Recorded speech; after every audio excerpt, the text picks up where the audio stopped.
Just to give you a little bit more flavor to what who's using really the cybersecurity framework. It doesn't matter in terms of the size or the industry focus or what sector you operate in.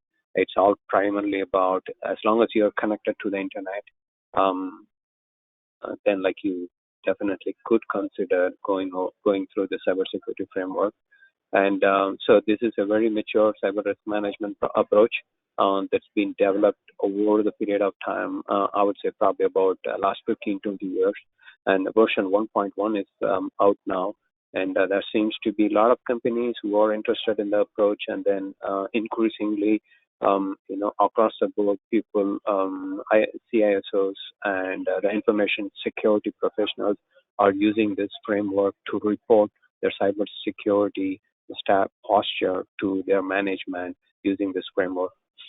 And then this obviously needs to kept up to date with respect to your risk and other threats.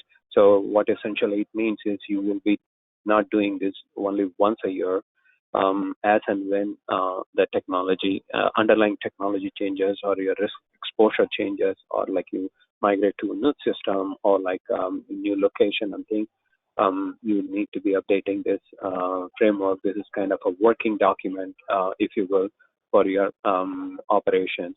And then it is very popular in the federal government.